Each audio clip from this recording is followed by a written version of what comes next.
Video like जरूर कर लीजिए और ऐसे वीडियो लगातार फ्री में पाने के लिए चैनल को तुरंत सब्सक्राइब कर लीजिए और बेल आइकन को जरूर टैप कर लीजिए ताकि आगे भी सारे वीडियो आपको मिलते रहे। यूट्यूब में फॉलो करते हैं तो प्लीज ये वाला फ्री टेलीग्राम चैनल जरूर ज्वाइन कर लीजिएगा। सारे नोटिफिकेशन सारे अपडेट यहीं पे आते हैं, ध्यान रखिए।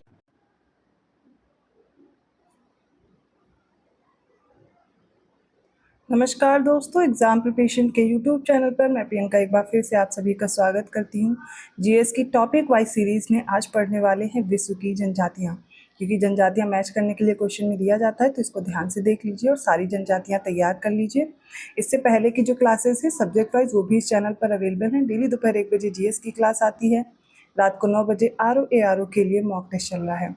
दोनों क्लासेस साथ में फॉलो करते रहिए, आपके लिए काफ़ी महत्वपूर्ण है। और एग्ज़ाम तक जो भी और क्लासेस हुई हैं उनको भी रिवाइज कर लीजिए। इसके साथ जो बच्चे पेड कोर्स में इंटरेस्टेड हैं, बचे हुए समय में आप ज़्यादा से ज़्यादा टेस्ट सीरीज या क्वेश्चन सॉल्व करके अपनी प्रैक्टिस बेहतर करना चाहते हैं तो आप स्टडी फॉर सिविल सर्विसेज का कोर्स ज्वाइन कर सकते हैं। इसके लिए आपको डिस्क्रिप्शन बॉक्स में नंबर्स दिए गए हैं, उन पर कॉन्टैक्ट करके आप अपने कोर्स को ज्वाइन कर पाएंगे। कंप्लीट स्टडी मटेरियल मिल जाएगा। मिसलिनियस टॉपिक हो गए, करंट अफेयर है, हिंदी, जीएस, किसी भी सेक्शन से कहीं भी क्वेश्चन आते हैं फैक्चुअल या कॉन्सेप्चुअल, उन सभी की समझ आप देख पाएंगे उन वीडियोस के माध्यम से। जो भी आप कोर्स लेंगे उसमें वीडियोस प्रोवाइड किए गए हैं सब्जेक्ट वाइज, उनके माध्यम से आप अपनी तैयारी सही कर पाएंगे। तो बिना देर के आज की क्लास स्टार्ट करते हैं। कोर्स से रिलेटेड जानकारी मैंने दे दी। जो भी न्यू बच्चे हैं उनको इन्फॉर्मेशन चाहिए होती है तो मैंने प्रोवाइड कर दी है। डिस्क्रिप्शन बॉक्स में नंबर है, अगर कोई इन्फॉर्मेशन चाहिए आप कमेंट करके पूछ सकते हैं। तो चलिए आज की क्लास स्टार्ट करते हैं। विश्व की प्रमुख जनजातियों की बात करते हैं हम लोग, ठीक है। इसमें जो सबसे पहली जनजाति है वो है पिग्मी। तो पिग्मी के बारे में जान लीजिए। पिग्मी की उपजातियों का एक सम्मिलित नाम है अचुमा। 4 उपजातियां होती हैं इनकी, बूती, तवा, विंगा और गोसेरा। ये पिग्मी की 4 उपजातियां हैं और ये इनका जो लोकेशन है वो याद रखिएगा, ये कांगो बेसिन के गबान, युगांडा, दक्षिण पूर्वी एशिया के फिलीपींस के वनों में, अमेटा और न्यू गिनी के वनों में पाए जाते हैं। खासकर मैच करने को जो लोकेशन आती है वो कांगो बेसिन आता है, ठीक है। इसके साथ साथ गैबन, युगांडा, दक्षिण पूर्वी एशिया के फिलीपींस के वन हैं, अमेटा है, न्यू गिनी है, इनके वनों में पाई जाती है। और इनकी अस्थायी झोपड़ियाँ होती हैं जो मधुमक्खी के छत्ते के समान होती हैं। इनका जो कद होता है वो लगभग 1 से 1.5 मीटर तक होता है। ये बात हो गई पिग्मी जनजातियों की। तो पिग्मी की 4 उपजातियां हैं, बूती, तवा, विंगा, गोसेरा, कांगो बेसिन में पाई जाती हैं और मधुमक्खी के छत्ते की तरह की इनकी अस्थायी झोपड़ियाँ होती हैं, मतलब स्थायी नहीं है, एक जगह टिकते नहीं हैं, अस्थायी हैं, ठीक है। फिर है बोरा। अगली जनजाति है बोरा, जो कि पश्चिमी अमेजन बेसिन में पाई जाती है, पेरू और कोलंबिया के सीमांत क्षेत्रों में पाई जाती है। बोरा कहाँ मिलेगी? अमेजन बेसिन, पेरू और कोलंबिया के सीमांत क्षेत्रों में। और यह आदिम कृषक के रूप में अपना जीवन यापन करती है। इनकी त्वचा का रंग कैसा होता है? तो भूरा होगा, बाल सीधे होते हैं और कद इनका मध्यम होता है। अगली है सकाई। ये मलय प्रायद्वीप के वनों में निवास करने वाली आदिम जनजाति है। साफ रंग के होते हैं, लंबे कद के होते हैं, छरहरा शरीर होता है इनका। सकाई, मलय प्रायद्वीप, ठीक है। आपको वो लोकेशन ज़रूर नोट कर लेनी है जो इन जनजातियों की है, ठीक है। मैं वहीं अंडरलाइन कर दे रही हूँ। फिर इनका शरीर देखेंगे तो इनका सिर लंबा होता है, बाल काले होते हैं, घुंघराले होते हैं। कृषि, बागानी और आखेटक ये भी पूछा जाता है। तो इनका प्रमुख व्यवसाय क्या है? कृषि है, बागानी है और आखेटक है इनका प्रमुख व्यवसाय। और आखेट के लिए फूंक नली का प्रयोग करते हैं, ठीक है। अगली है सेमांग जनजाति। मलय द्वीप के पर्वतीय भागों में, अंडमान में, फिलीपींस और मध्य अफ्रीका में ये रहते हैं सेमांग। ये निग्रिटो प्रजाति के होते हैं और इनका मुख्य भोजन जो है वो रतालू है। और ये जीवन वनों की उपज और आखेट पर निर्भर है। आखेट का मतलब शिकार करते हैं। नेक्स्ट ट्राइब जो पढ़नी है उसका नाम है पापुआन, ठीक है। पश्चिमी प्रशांत महासागर में स्थित पापुआ न्यू गिनी द्वीप के ये आदिवासी किमी जाति से मिलते जुलते हैं। इनकी अर्थव्यवस्था का जो मुख्य आधार है वो क्या है? कृषि है। और ये खूंखार प्रवृत्ति के लिए अंधविश्वासी होते हैं, ये इनके बारे में माना जाता है। फिर बात करते हैं बुशमैन की। दक्षिण अफ्रीका के कालाहारी मरुस्थल में निवास करती इंपॉर्टेंट है। हबसी जनजाति अब लेसेथो, नटाल, जिम्बाब्वे में पाई जाती है। और इनकी आंखें चौड़ी होती हैं, त्वचा काली होती है। दीमक को बुशमैन का चावल कहा जाता है। तो बुशमैन कहाँ है? दक्षिण अफ्रीका के कालाहारी मरुस्थल में। अगली है बद्दू जनजाति। ये अरब के उत्तरी भाग के हमद और नेफद मरुस्थल, तो ये अरब में पाई जाएगी। और ये कबीले के रूप में चलवासी जीवन व्यतीत करने वाली बद्दू या बेदुइन्स जनजाति जो कि नेग्रिटो से संबंधित है। और ये ऊंट भेड़ बकरी का पालन करते हैं और ये लोग तंबुओं में निवास करते हैं और सिर पर स्कार्फ बांधते हैं। अगली है मसाई। ये तंगानिका, केन्या और पूर्वी युगांडा के पठारी क्षेत्रों में घुमक्कड़ी पशुचारक के रूप में जीवन निर्वाह करते हैं। इनमें भूमध्य सागरीय और निग्रोइड प्रजाति के मिश्रण की एक झलक भी दिखाई देती है। ये गाय को पवित्र मानते हैं और यहाँ पुजारी को क्या बोलते हैं? लेबोन बोलते हैं। क्या बोलते हैं? लेबोन। फिर आती है किर्गिज। ये मध्य एशिया के किर्गिस्तान के पामीर के पठार और तियन शान पर्वतमाला के क्षेत्र में निवास करती है। किर्गिज के बारे में याद रखिएगा। और ये लोग क्या करते हैं? ऋतु प्रवास करते हैं, पशुचारक जलवासी होते हैं और दूध को सड़ाकर खट्टी शराब बनाते हैं।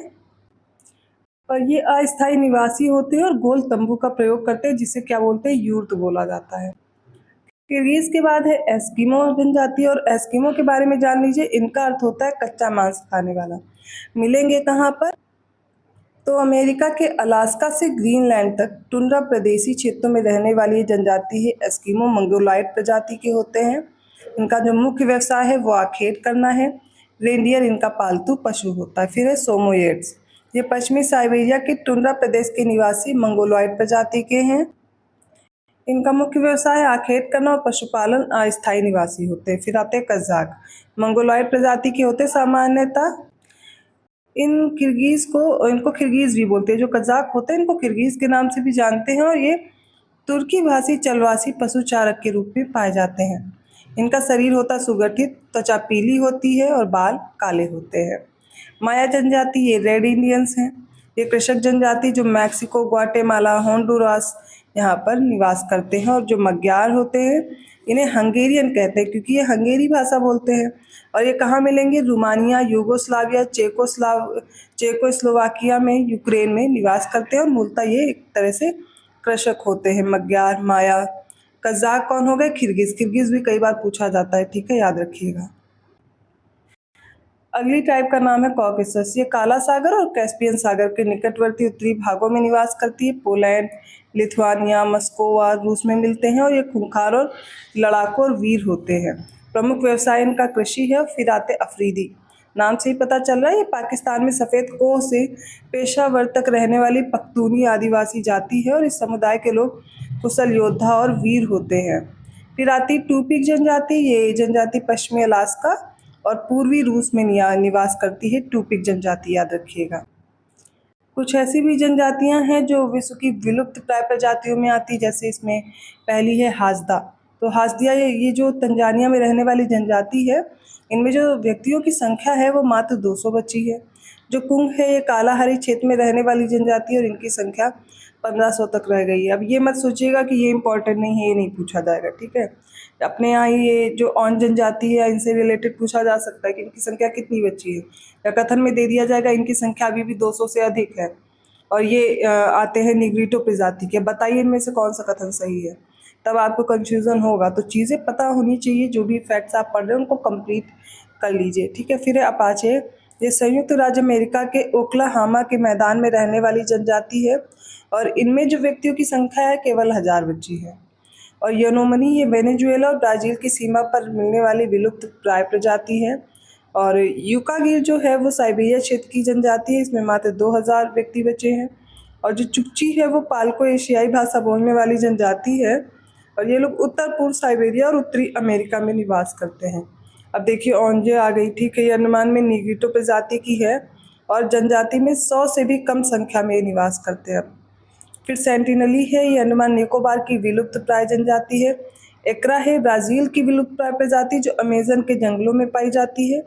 फिर आती जाकू जनजाति, मलेशिया में, बोंटोक फिलीपींस में, खमेर कंबोडिया में, मोन जनजाति म्यांमार में और थाईलैंड में पाई जाती है। अगली जनजाति है ग्रिफिथ टेलर ने कपाल सूचकांक और बालों की बनावट के आधार पर क्या किया, जो ये जनजातियां हैं इनको 7 श्रेणी में विभक्त किया, ठीक है।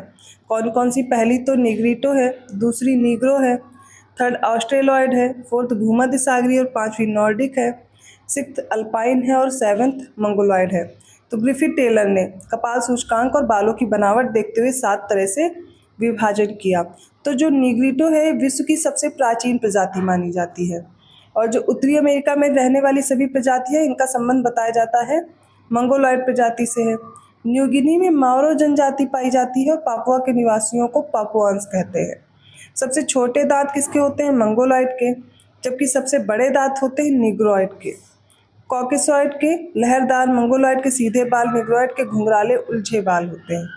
जो मंगोलॉइड प्रजाति होती है, इनकी मुख्य विशेषता है कि उनका पीत वर्ण होता है, सीधे बाल होते हैं और चपटी नाक होती है।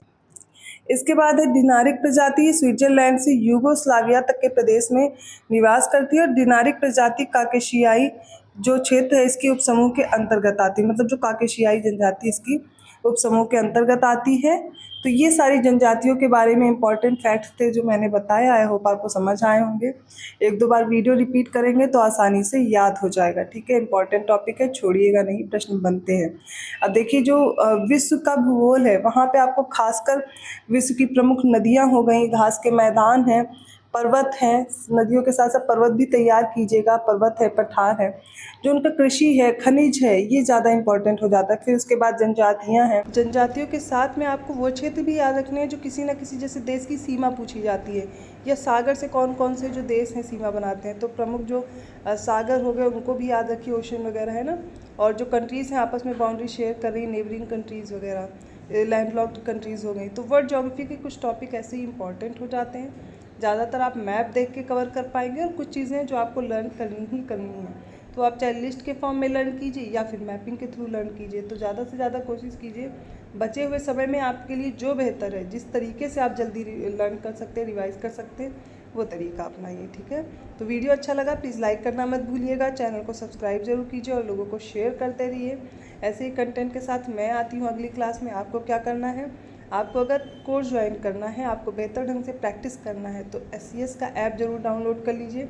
सारे नए इनिशिएटिव ऐप में ही मिलेंगे।